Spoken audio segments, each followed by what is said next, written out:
Hello students, आशा है आप सभी अच्छे होंगे। आज हम बायोइन्फॉर्मेटिक्स में यूज़ होने वाले एक और टूल जिसका नाम ORF फाइंडर है, उसके बारे में चर्चा करेंगे। ORF की फुल फॉर्म है ओपन रीडिंग फ्रेम। यह सीक्वेंस है DNA का जो प्रोटीन सिंथेसिस परफॉर्म करता है।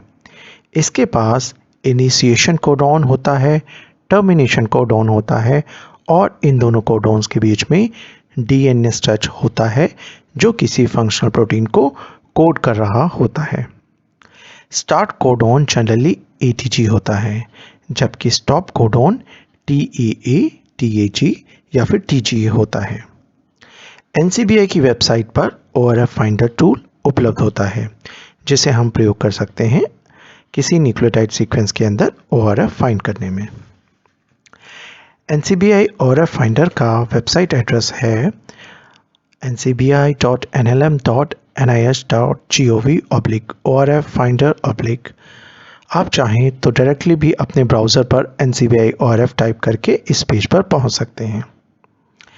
इस पेज पर हमें एक इनपुट बॉक्स मिलता है जिसमें हम किसी न्यूक्लियोटाइड सीक्वेंस को फास्ट फॉर्मेट में या किसी न्यूक्लियोटाइड सीक्वेंस का जेन इन्फो आइडेंटिफायर या एक्सेशन नंबर इंसर्ट कर सकते हैं।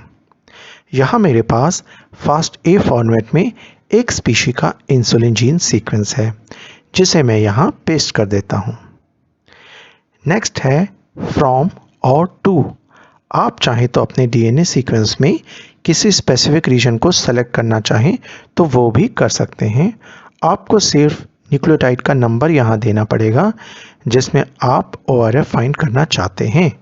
जैसे मैं अगर चाहूँ तो फर्स्ट से लेकर 500 न्यूक्लियोटाइड के बीच में अपने डिजिट्स दे सकता हूँ अगर मुझे इस स्पेसिफिक लेंथ में ORF को फाइंड करना है। लेकिन मैं यहाँ पूरे सीक्वेंस में सर्च करना चाहता हूँ तो मैं इस ऑप्शन को अभी के लिए ब्लैंक छोड़ देता हूँ। इसके नीचे हम ORF की लेंथ भी डिफाइन कर सकते हैं कि हमें कितनी लेंथ का ORF चाहिए। इसके नीचे जेनेटिक कोड को भी अपने कार्य के अनुसार सेलेक्ट किया जा सकता है, लेकिन यहाँ समझने के लिए मैं स्टैंडर्ड ही सेलेक्ट करता हूँ। Next ORF start codon. Standard जो कि ATG है, मैं अभी समझने के लिए ATG ही रहने देता हूँ। आप चाहें तो अपने कार्य के अनुसार किसी अल्टरनेट ऑप्शन को भी सेलेक्ट कर सकते हैं। अगले पेज में हमारा रिजल्ट डिस्प्ले हो जाएगा। यह ऊपर हमारा इनपुट DNA सीक्वेंस है जो प्लस स्ट्रैंड है। नीचे इसका कॉम्प्लीमेंट्री स्ट्रैंड है जो माइनस स्ट्रैंड है। हमें अपने रिजल्ट में दो ORF ऑब्टेन हुए हैं, ORF 1 और 2।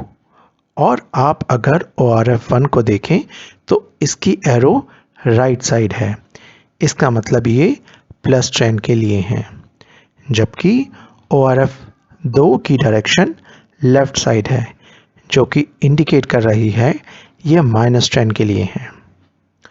आप देखें तो 123 न्यूक्लियोटाइड ORF 2 के कोड कर रही हैं 40 अमीनो एसिड्स को और 108 न्यूक्लियोटाइड ORF 1 के कोड कर रहे हैं 35 अमीनो एसिड्स को।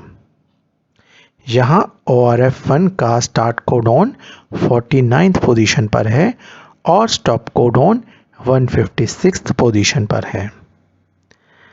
नेक्स्ट है frame. Students, total 3 frame plus strand पर होते हैं और उसी प्रकार 3 फ्रेम्स माइनस स्ट्रैंड पर भी होते हैं। अगर हम पहले न्यूक्लियोटाइड से कोडॉन को रीड करना शुरू करते हैं तो वो होता है फ्रेम 1, अगर दूसरे से तो सेकंड, और यदि आप तीसरे न्यूक्लियोटाइड से कोडॉन को रीड करना शुरू करते हैं तो वो होता है थर्ड फ्रेम।